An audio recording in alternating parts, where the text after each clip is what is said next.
Me di cuenta de que hay conversaciones en mi teléfono que no recuerdo haber tenido. Me di cuenta de esto por algo ridículo, de verdad ridículo. No fue una llamada a las 3 de la mañana, ni una foto rara, ni un mensaje de amenaza. Fue un jajaja sí, mejor así enviado desde mi teléfono a un número sin nombre guardado. Un mensaje completamente normal, casi aburrido. El problema era que yo no recordaba haberlo escrito, y mucho menos sabía a quién. Sé cómo suena. Lo primero que pensé fue exactamente lo mismo que pensaría cualquiera leyendo esto: lo mandaste medio dormido, estabas distraído, no le diste importancia, te olvidaste. Yo mismo me repetí eso como 10 veces. Pero esa explicación me duró menos de un minuto, porque arriba de ese mensaje había otros. Y luego más. Y luego una conversación entera. No con cientos de mensajes, pero sí con lo suficientes como para que no hubiera manera de que fuera un error aislado. La conversación iba de cosas demasiado específicas. Hablaban de una reunión que había cancelado porque me empezó a dar mala espina, de una vecina del edificio de enfrente que otra vez se quedó mirando. De una libreta gris que yo supuestamente había escondido donde no la encontrarían. Lo peor no era que yo no recordara escribir eso. Lo peor era que varias de esas cosas sí existían, solo que nadie más debía conocerlas. Yo vivo solo. Trabajo desde casa 4 días a la semana y el quinto voy a la oficina. Mi rutina es aburrida. No soy alguien que salga mucho, no tomo hasta perder la memoria, no me medico, no hago sonambulismo, no comparto mis cuentas con nadie. Mi celular siempre tiene huella y clave. Soy el tipo de persona que revisa 2 veces y cerró la puerta y 3 veces y apagó la cocina. No soy perfecto, pero tampoco soy un caos andante. Así que me quedé sentado al borde de la cama, con el teléfono en la mano, leyendo ese chat como si fuera la conversación de otro. El número no estaba agendado.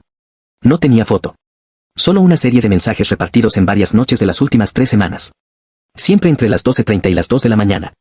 Horarios en los que yo, según recuerdo, estaba durmiendo. Uno de los mensajes enviados desde mi lado decía: si vuelven a preguntar, di que me confundí de fecha. Otro: no lo escribas aquí. Y uno más abajo, del otro lado: entonces deja de actuar como si no supieras qué está pasando. Me acuerdo perfecto del momento en que empecé a sentir ese frío en el pecho que llega antes de que la cabeza encuentre una explicación. Quise pensar que era una broma. Que alguien había accedido a mi WhatsApp web o algo así. Pero uso el celular principalmente, y cuando entré a dispositivos vinculados no aparecía nada raro. Solo mi laptop. Cerré sesión en todos. Cambié la clave del correo, del banco, de las redes, de todo lo que se me ocurrió. Después volví al chat. Había una parte que me dejó clavado. Si esto sale mal, me van a echar la culpa a mí. Número: solo si sigues fingiendo que no lo recuerdas. No estoy fingiendo. Número: eso es lo que más miedo me da. No sé explicar por qué, pero ese último mensaje fue el primero que sentí como una amenaza real. No decía nada concreto. No había insultos. No había chantaje. Pero estaba escrito de una forma que parecía venir de alguien que me conocía mejor de lo que yo me conocía en ese momento. Pensé en llamar al número. No lo hice. Me dio miedo escuchar una voz que reconociera y no pudiera ubicar. Me dio más miedo que contestar a alguien completamente desconocido y confirmara que, en efecto, yo había estado hablando con esa persona durante semanas. En lugar de llamar, hice algo todavía más cobarde: le tomé capturas al chat y se las mandé a mi amiga más cercana, una de las pocas personas con las que hablo casi a diario. Le puse: ¿te suena este número? Estoy perdiendo la cabeza. No me respondió enseguida. Eran como las 7 de la mañana y probablemente seguía dormida. Así que me levanté, hice café y traté de revisar el chat con lógica. Me fijé en los horarios, en la redacción, en si escribía distinto a como escribo normalmente. Y sí, había algo raro. Sonaba como yo, pero no exactamente como yo. Como si alguien intentara imitar mi manera de hablar y se acercara bastante, aunque se le escaparan ciertos detalles. Yo suelo escribir con puntos, no con tantos mensajes cortados. Ahí había frases partidas en 3 o 4 envíos. También usaba una expresión que casi no digo: te lo dije. En el chat aparecía varias veces. Puede parecer una tontería, pero cuando uno lee sus propios mensajes, reconoce ciertas muletillas. Esa conversación tenía suficientes parecidos para inquietarme y suficientes diferencias para darme escalofríos. Mi amiga me respondió 1 hora después. Me dijo 2 cosas. La primera, que no reconocía el número. La segunda, que yo le había comentado algo raro hacía como 2 semanas, pero muy por encima. Según ella, le dije que estaba durmiendo mal y que algunas mañanas me despertaba con la sensación de haber tenido llamadas o discusiones que no recordaba del todo. Yo no me acordaba de haberle dicho eso. Le pedí que me mandara captura por si estaba en algún chat nuestro. Lo buscó. No estaba. Solo lo recordaba. Ahí fue cuando me empecé a asustar de verdad, porque una cosa es olvidar un mensaje, y otra distinta es que alguien te diga que llevas días insinuando que algo así te pasa y tampoco lo recuerdes. Para dar más contexto, unos meses antes había pasado por una época bastante pesada en el trabajo. No algo extremo, pero sí semanas de entregas, mal sueño, café de más y la cabeza siempre acelerada. Podía aceptar que estaba agotado.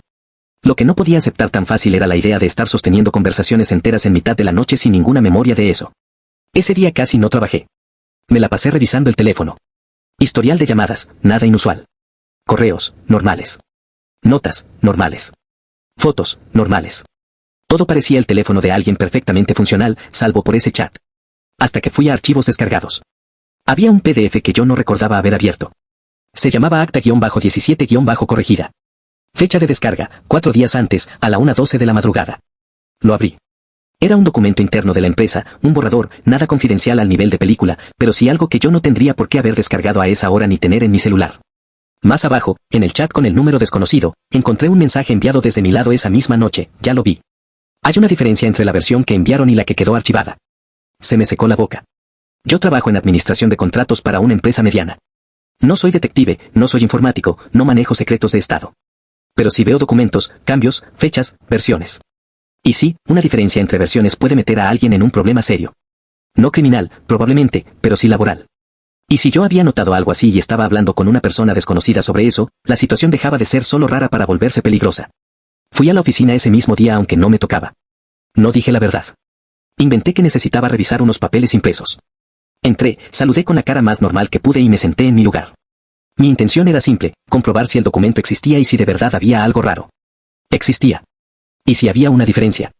No voy a dar detalles exactos porque prefiero no complicarme, pero en resumen, una fecha había sido corregida en la última versión formal. Cambiaba el orden de aprobación de un proceso interno y dejaba mejor parado a uno de los jefes de área. No era una locura enorme, pero tampoco era un error inocente. Era el tipo de modificación que alguien hace esperando que pase desapercibida porque pocos comparan borradores viejos con versiones finales.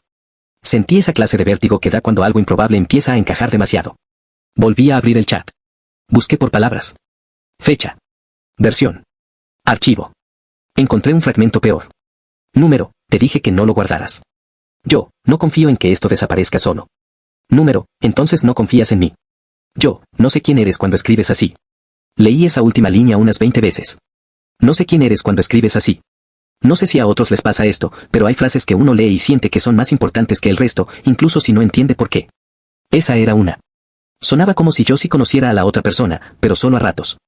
Como si hubiera 2 versiones de alguien al otro lado. O 2 versiones de mí. Salí de la oficina con la excusa de una migraña.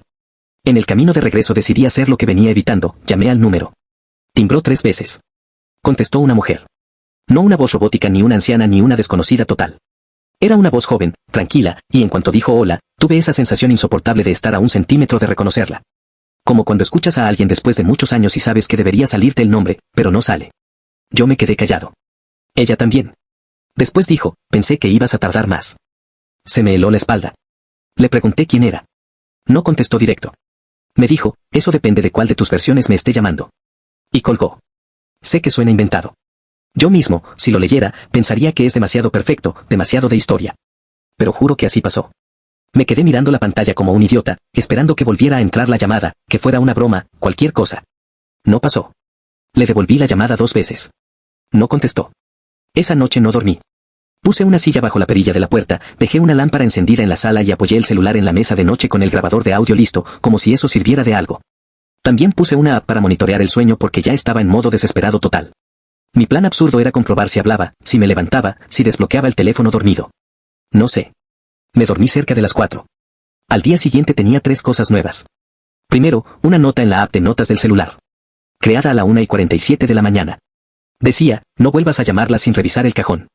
Segundo, un moretón pequeño en el antebrazo, como si me hubiera golpeado con algo. Y tercero, el cajón de mi escritorio, el de abajo, estaba entreabierto. Yo jamás dejo ese cajón abierto porque se atora y luego cuesta cerrarlo. Dentro tenía papeles viejos, cargadores, recibos y una libreta gris. La maldita libreta gris. La misma que aparecía mencionada en el chat. No recordaba haberla escondido ni que estuviera ahí. La reconocí porque la había usado meses atrás como libreta de trabajo cuando se me descompuso el portátil de la empresa y necesitaba anotar cambios y pendientes. Pensé que la había tirado o dejado en la oficina. Pero ahí estaba, debajo de una carpeta vencida y una caja de bolígrafos. La abrí esperando encontrar cualquier cosa menos lo que encontré, páginas arrancadas, varias hojas en blanco y, entre las últimas, una serie de apuntes hechos con mi letra. O con una letra casi igual a la mía, otra vez ese casi insoportable. Fechas. Iniciales. 2 direcciones. Y una frase encerrada en un cuadro, si estás leyendo esto y no entiendes nada, todavía no decides en quién confiar. Me senté en el piso. No sé cuánto tiempo pasé ahí. Lo que me daba más miedo no era la idea de que alguien hubiera entrado a mi casa. Todo seguía en su sitio. No faltaba dinero, no había cerraduras forzadas, la alarma de la puerta no se había activado. Lo que me aterraba era la posibilidad de que todo eso lo hubiera hecho yo y simplemente no lo recordara. Llamé a mi hermana. No le conté toda la verdad porque me daba vergüenza sonar delirante, pero sí le dije que estaba teniendo olvidos raros y que quería que viniera a acompañarme un rato. Vino esa misma tarde. Le mostré la libreta, el chat y la nota. Pensé que iba a reírse o a decirme que estaba exagerando. En cambio, se quedó muy seria. Me preguntó si últimamente había vuelto a sentirme como antes. Eso me descolocó, porque no entendía a qué se refería. Me dijo que cuando yo tenía 19 años, después de una mezcla de estrés, insomnio y una ruptura bastante fea, pasé por una etapa extraña en la que hacía cosas de noche y al día siguiente apenas las recordaba. Nada grave, según ella. Caminar por la casa, escribir correos larguísimos que nunca enviaba, dejar notas por todos lados, a veces hablar como si estuviera en medio de una discusión que solo existía en mi cabeza. Yo recordaba haber dormido mal en esa época, pero no que hubiera sido tan raro. Le pregunté por qué no me lo había dicho antes. Me respondió algo que todavía me da rabia, porque parecías estar bien y no quería meterte ideas. Mi hermana es de esas personas que creen que protegerte es ocultarte cosas por tu bien. En ese momento la odié un poco por eso. De todas formas, su explicación no resolvía el problema del número ni de la mujer. Podía aceptar que estaba escribiendo cosas por la noche en un estado raro. Lo que no cuadraba era la otra persona. Alguien real estaba contestando. Esa misma tarde me armé de valor y escribí al número, voy a hacer una sola pregunta, ¿nos conocemos en persona? Tardó horas en responder. Puso, sí. Después, pero solo uno de ustedes lo recuerda bien. Sentí ganas de romper el celular contra la pared. Le pedí que dejara de hablar así, que si estaba jugando conmigo lo cortara, que si quería algo me lo dijera de frente. La respuesta llegó casi enseguida, estoy intentando no empeorarlo. Yo, ¿empeorar qué? Ella, lo que pasó en la oficina. Yo, ¿qué pasó? Ella, la versión de ti que si se acuerda dijo que terminaríamos aquí. No sé qué se espera que haga una persona normal con un mensaje así. Yo hice lo peor, obsesionarme. Revisé cada chat, cada correo, cada archivo en busca de un patrón. Pedí el registro de entradas del edificio con la excusa de que había escuchado ruidos en el pasillo. Miré las cámaras del pasillo exterior. Solo salía yo entrando y saliendo a horas normales. Nadie raro. Nadie visitándome de noche. Nada. En el trabajo, empecé a fijarme en todos. No por paranoia cinematográfica, sino porque ya no sabía si estaba metido en un problema profesional, personal o médico. Había una compañera nueva en otra área, contratada hacía 3 meses, que me resultaba vagamente familiar, pero no logré conectarla con la voz. También había una abogada externa que había participado en la revisión de algunos documentos. Y una analista de archivo con la que solo había cruzado 2 palabras. Cualquiera podía ser. 3 días después pasó algo que cambió el tono de todo. Me llamaron de recursos humanos para una reunión informal. Ya saben, ese tipo de reunión que empieza con café y sonrisa tensa y termina con alguien preguntándote si has notado algún comportamiento fuera de lo común en tu equipo. Al parecer, una copia preliminar de un documento había aparecido impresa en una sala que casi nadie usaba. Con anotaciones a mano. Algunas coincidían con cambios que luego se hicieron oficialmente y otras señalaban inconsistencias entre versiones. Yo reconocí la letra de inmediato. Otra vez, la maldita casi mi letra. Me preguntaron si sabía algo. Dije que no y era verdad, al menos para la parte de mí que estaba sentada en esa silla. Cuando salí, tenía un mensaje nuevo del número desconocido. Te dije que ya iban tarde. Llamé de inmediato. Esta vez no colgó. Le dije que se terminara el juego. ¿Que quién era? Que cómo tenía acceso a cosas de mi trabajo. Hubo unos segundos de silencio y luego me respondió, te conocí porque me pediste ayuda. Le pregunté cuándo. Dijo, hace 3 semanas. Bajaste al archivo a la 1 de la tarde, no a la 1 de la mañana. Estabas perfectamente despierto. Me dijiste que alguien estaba alterando fechas y que necesitabas una segunda mirada porque no confiabas en tu memoria desde hacía días. Me apoyé contra la pared del pasillo de la empresa porque sentí que las piernas no me iban a sostener. Le pedí un nombre. Me dijo uno. No voy a usar el real, pero llamémosla Vera. Vera era la analista de archivo. Tuve que hacer memoria a la fuerza, escarbando en imágenes sueltas, hasta que por fin pude ubicar una escena, el archivo frío, estantes metálicos, una mujer de cabello recogido revisando una caja. Y yo preguntándole por un acta anterior. Era un recuerdo borroso, como una foto mal enfocada, pero estaba. No completo, no sólido, solo lo suficiente para que me diera náuseas. Vera siguió hablando. Me dijo que yo había vuelto a buscarla 2 veces más. La segunda, muy alterado. La tercera, casi tranquilo, como si ya hubiera tomado una decisión. Según ella, le expliqué que llevaba días teniendo lagunas, que a ratos sentía que estaba pensando con claridad y a ratos no, y que por eso estabas dejando notas y mensajes para ti mismo. Le había pedido que si empezaba a actuar como si nada, me siguiera la corriente por chat hasta que yo mismo atara cabos, porque temía que una confrontación directa me hiciera borrar todo o entrar en pánico. Le pregunté por qué había aceptado participar en algo tan extraño. Me respondió algo muy humano y muy incómodo, porque te había asustado de verdad. Después me dijo lo más importante. No se trataba de 2 personalidades ni nada así, al menos según ella. No era que existiera un otro yo distinto, sino que yo estaba funcionando en bloques. Horas enteras muy lúcido, tomando notas, conectando cosas, y luego periodos en los que seguía operativo pero con la memoria posterior fragmentada o directamente ausente. Durante esos ratos me había vuelto extremadamente desconfiado, convencido de que si hablaba demasiado claro en persona alguien podría enterarse de que estaba comparando versiones de documentos. Por eso prefería escribirle de noche, cuando según yo las piezas bajaban el volumen. Esa frase fue tan mía que me creí cada palabra. Le pedí pruebas. Me mandó una foto. Era una hoja de mi libreta gris, arrancada, en la que se leía: si le hablas por teléfono va a negarlo todo. Tiene que llegar solo. Mi estómago hizo algo raro cuando reconocí la letra. También me mandó una foto de una servilleta con un mapa y 2 iniciales. Otra vez mi letra. Y, por último, una foto de una taza de café en la cafetería del edificio, tomada desde enfrente de mí. En la esquina salía mi mano. La fecha en los metadatos coincidía con una tarde que yo recordaba como totalmente normal. Eso fue lo que me terminó de quebrar la resistencia. Porque una cosa es sospecharlo, otra es ver pruebas de que sí estuviste ahí. Aún así, seguía faltando una pieza enorme. ¿Qué había descubierto exactamente y por qué importaba tanto? Vera me explicó que lo de la fecha alterada no era aislado. Había al menos 3 documentos con correcciones similares, siempre relacionadas con aprobaciones internas fuera de plazo que luego parecían aparecer como válidas. No era un fraude gigantesco, pero sí un acomodo deliberado para cubrir retrasos de un jefe de área que llevaba meses maquillando su desorden. Yo lo había notado porque trabajaba con cronologías y me saltó una discrepancia mínima en una referencia cruzada. La primera vez que lo detecté, pensé que era un error. La segunda, que era descuido. La tercera, que alguien lo estaba haciendo a propósito. Según Vera, fui con ella porque sabía que el archivo físico retenía versiones intermedias y sellos de recepción más difíciles de alterar que los PDF circulados. Juntos encontramos suficientes diferencias para demostrar el patrón. El problema era que yo ya venía durmiendo fatal y estaba convencido de que, si intentaba denunciarlo sin ordenar bien la información, me iban a hacer quedar como confundido o inestable. Spoiler, no me faltaba razón. Le pregunté por qué no fue ella directamente. Dijo que porque el error había pasado por varias manos y no sabía quién estaba involucrado ni en quién confiar. Además, yo le había dicho algo que la hizo detenerse: si desaparece mi certeza, al menos que no desaparezcan los rastros. Suena dramático, sí. Pero también suena exactamente al tipo de frase que escribo cuando estoy pasado de vueltas y tratando de sonar menos asustado de lo que estoy. A partir de ahí todo avanzó demasiado rápido. Vera y yo nos vimos en una cafetería fuera del trabajo. Esta vez sí la reconocí de inmediato cuando llegó. La voz, la forma de hablar, incluso esa calma que me había desesperado por teléfono. Trajo copias, fechas, referencias. Y sobre todo, trajo paciencia. No me trató como loco ni como víctima de una conspiración. Solo fue ordenando conmigo una línea temporal. Había un patrón claro: yo notaba algo en la oficina durante el día, lo anotaba, me ponía nervioso, llegaba a casa, intentaba dormir y terminaba escribiéndole de madrugada. Como si en ese estado me resultara más fácil hablar sin sentir que me observaban.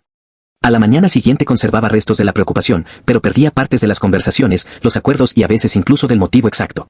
Por eso las notas. Por eso el cajón. Por eso la libreta gris. Con ayuda de todo eso, presentamos la información a través de un canal interno que deja registro formal y evita que un solo jefe lo tape. No fue heroico ni elegante. Fue más bien frío, incómodo y lleno de miedo. Recursos humanos, auditoría interna, verificación documental. Semanas tensas. Gente que dejó de saludar igual. Reuniones raras. Correos redactados con pinzas. Al final, se confirmó que había modificaciones irregulares en varias fechas de aprobación. El responsable principal no era una mente maestra, solo un gerente mediocre que llevaba tiempo cubriendo retrasos y había arrastrado a 2 personas más a ajustes menores para que sus indicadores no explotaran. Lo suspendieron mientras investigaban y luego lo sacaron. No sé en qué quedó lo legal porque dejé de preguntar cuando dejó de afectarme directo. La parte que a todos les importa, supongo, es la de mi cabeza. Fui a un neurólogo y a un psiquiatra. Me hicieron estudios. No me voy a poner aquí a jugar al médico porque bastante tuve con entenderlo yo. La conclusión general fue menos cinematográfica y más deprimente: una mezcla de insomnio sostenido, ansiedad alta, exceso de cafeína, tensión acumulada y una tendencia vieja mía a seguir funcionando incluso cuando ya estoy pasado de revoluciones. En ese estado, mi memoria reciente empezó a fragmentarse más de lo que yo quería admitir. No inventaba una segunda vida, pero sí era capaz de mantener conversaciones, tomar decisiones y luego recordarlas de forma parcial, desordenada o casi nula, sobre todo si ocurrían en ciertos horarios y bajo estrés. En resumen, no estaba poseído, ni había un gemelo secreto usando mi celular, ni un hacker brillante manejando mi WhatsApp. Era yo. Solo que peor de lo que pensaba. Eso no lo hace menos inquietante. De hecho, casi prefiero que hubiera sido otra persona.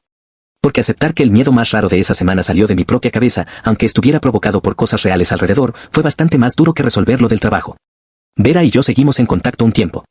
La gente seguro va a pensar cualquier cosa, así que aclaro, no terminamos juntos ni nada parecido. Ella simplemente fue la única persona que estuvo metida en el problema desde el principio y sabía cómo hablarme sin tratarme como si fuera de cristal o como si estuviera inventando todo. Cuando ya pasó lo peor, dejamos de escribirnos tanto. A veces me manda algún meme de archivos, yo le respondo, fin. Mi hermana todavía se siente culpable por no haberme contado antes lo de mis episodios raros de los 19. Yo sigo un poco enojado por eso, aunque entiendo su lógica. Mi amiga fue quien me obligó, casi literalmente, a bajar el ritmo, pedir días libres y dejar de comportarme como si dormir fuera opcional. Hoy duermo mejor. Mucho mejor. Bajé el café. Dejé de llevarme el trabajo a la cama. Y, por recomendación profesional, cuando empiezo a sentirme demasiado acelerado, escribo, sí, pero de otra forma, en un cuaderno visible, con fecha, y al día siguiente lo reviso en frío. La libreta gris la guardé. No porque quiera romantizar nada, sino porque me recuerda dos cosas al mismo tiempo. La primera, que a veces uno se da cuenta demasiado tarde de que se está rompiendo. La segunda, que, incluso en ese estado, alguna parte de mí estaba intentando dejarme un camino de migas para volver. Lo que más me cuesta explicar es la sensación concreta de leer palabras escritas por uno mismo y sentir que vienen de un extraño. No sé si alguien aquí ha pasado por algo parecido, pero es horrendo. Es íntimo de la peor manera. Porque no puedes decir alguien me hizo esto sin aceptar que, en cierto modo, ese alguien también eras tú. Todavía conservo el chat con Vera. Lo tengo archivado, sin silenciar, como una especie de prueba de realidad. A veces lo abro y leo ese mensaje suyo, eso es lo que más miedo me da. Antes me parecía amenazante. Ahora lo entiendo distinto. No lo escribió para asustarme. Lo escribió porque ya había visto mi letra en notas que yo después negaría recordar, y porque probablemente ella también estaba tratando de decidir si me estaba ayudando o si se estaba metiendo en algo que la superaba.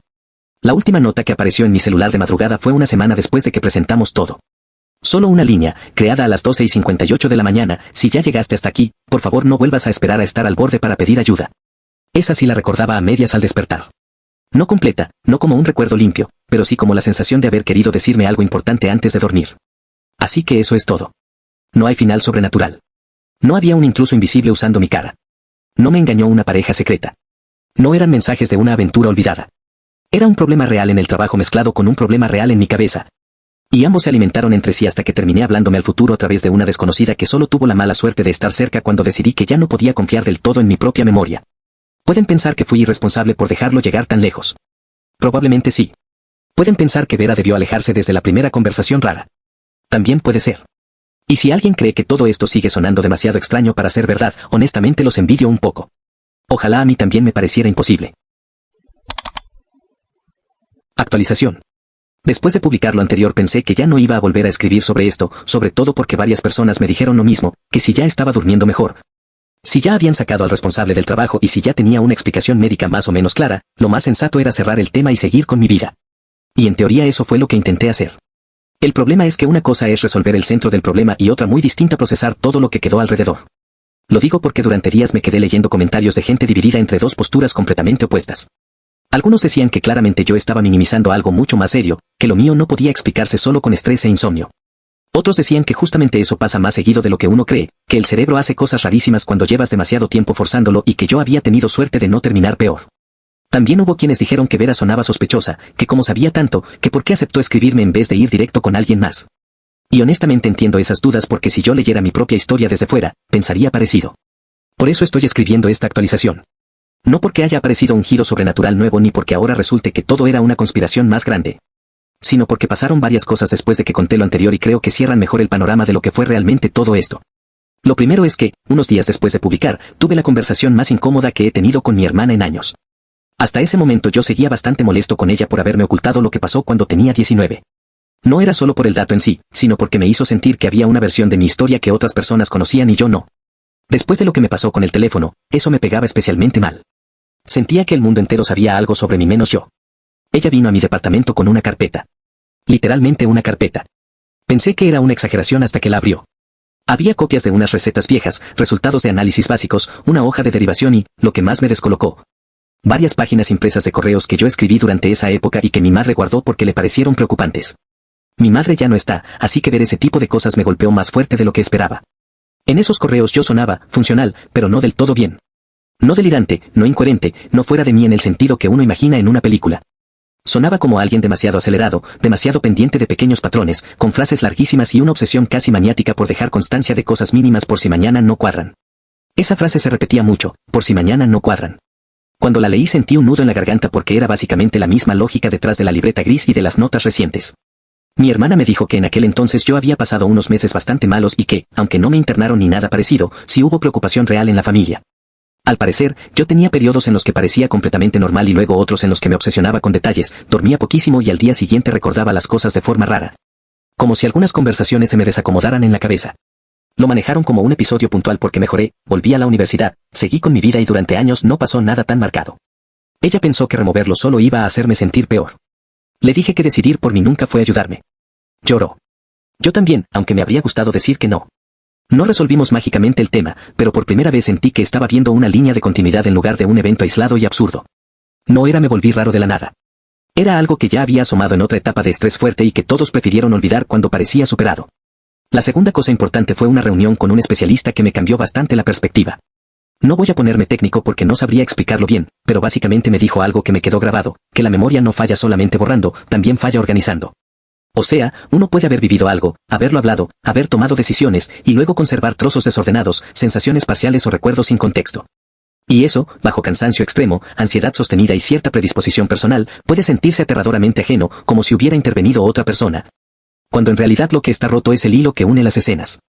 Eso no hizo que me sintiera mejor de inmediato, pero sí me quitó una obsesión que me estaba consumiendo, la idea de que había una parte de mí totalmente separada, casi como si tuviera vida propia.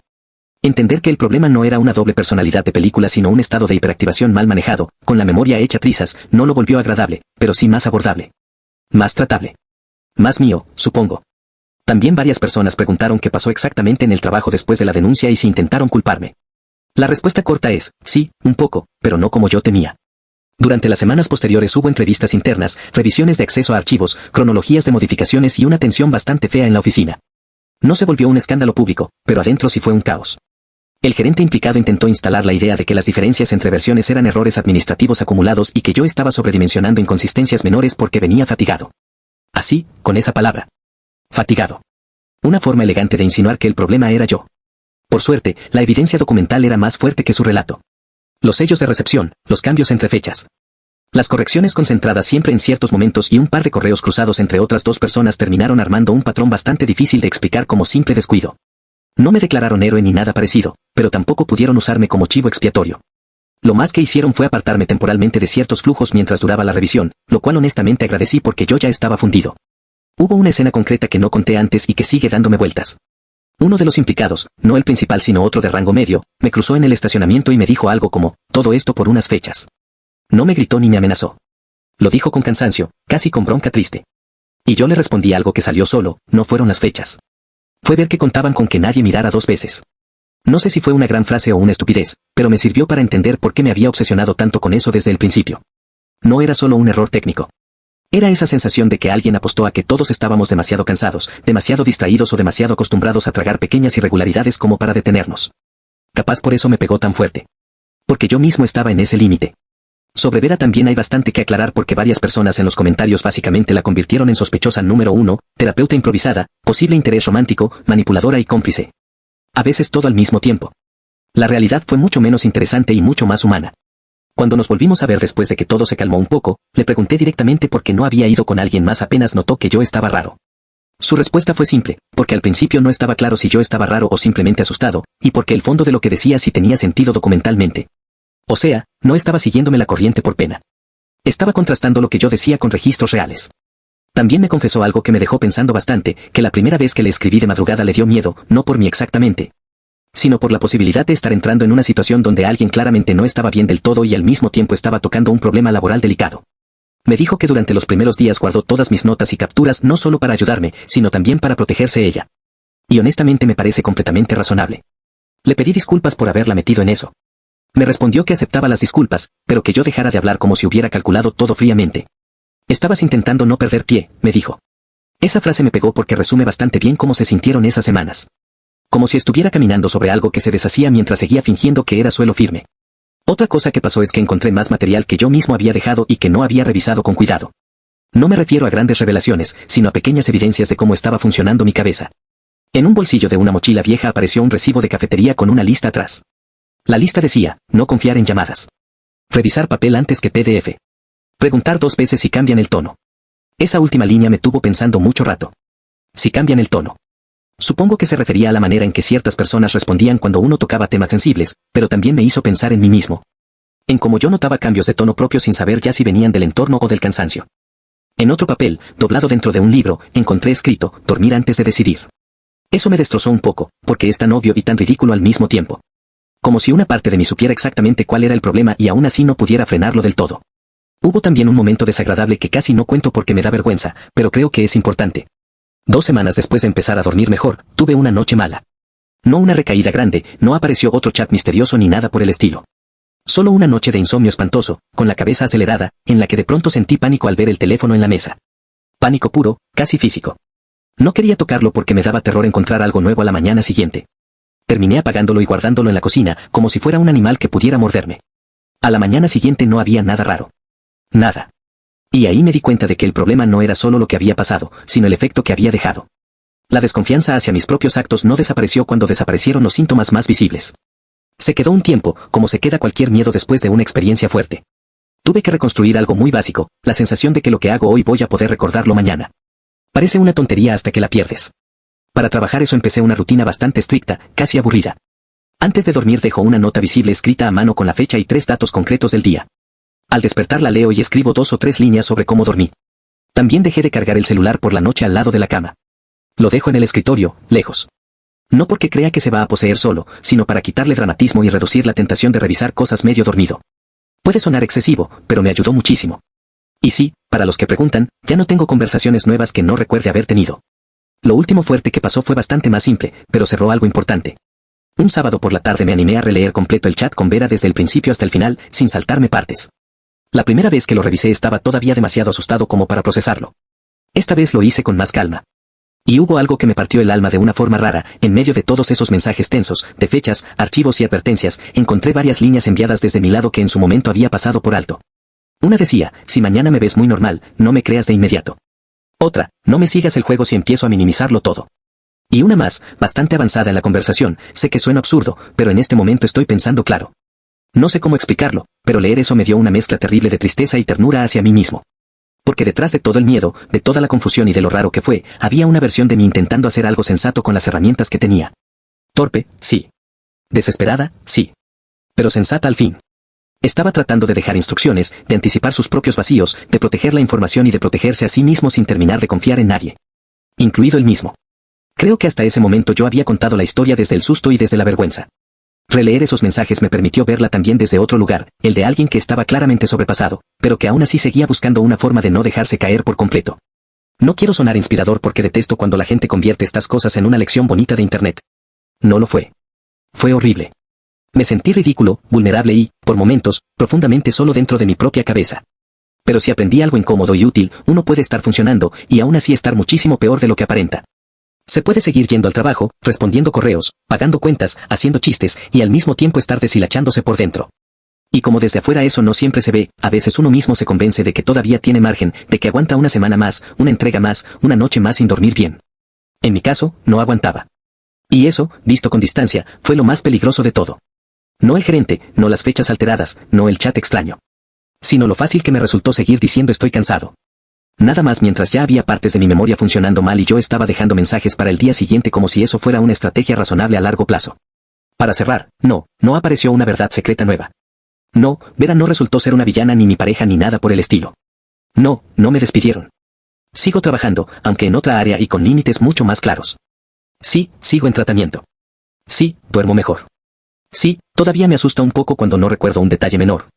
Pero ya no reacciono como antes porque ahora sé distinguir entre una distracción normal y esa sensación específica de desorden interno que precede a algo peor.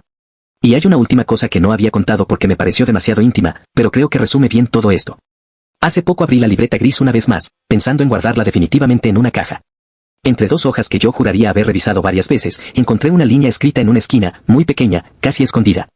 No sé si siempre estuvo ahí o si simplemente no la vi antes. Decía, cuando esto termine, no conviertas el miedo en identidad. Me quedé mirando esa frase muchísimo rato. Porque habría sido fácil hacerlo. Quedarme para siempre como el tipo al que le aparecían conversaciones que no recordaba. Volver eso el centro de cómo me explico a mí mismo. Y no quiero. Fue algo que me pasó. Algo serio, sí. Algo que no quiero repetir, también. Pero no quiero vivir definiéndome solo por el peor momento en que mi cabeza y mi vida laboral decidieron romperse al mismo tiempo. Así que supongo que esta sí es la actualización más honesta que puedo dar. Las piezas están mucho más acomodadas. No perfectas. No completamente cómodas. Pero sí lo bastante como para mirar atrás sin sentir que estoy leyendo la historia de otra persona. Aunque, sinceramente, todavía hay noches en que veo el teléfono cargando lejos de la cama, la libreta guardada en el cajón de arriba, y pienso lo mismo que pensé la primera vez que encontré ese chat. Que poco necesita una persona para dejar de reconocerse por completo.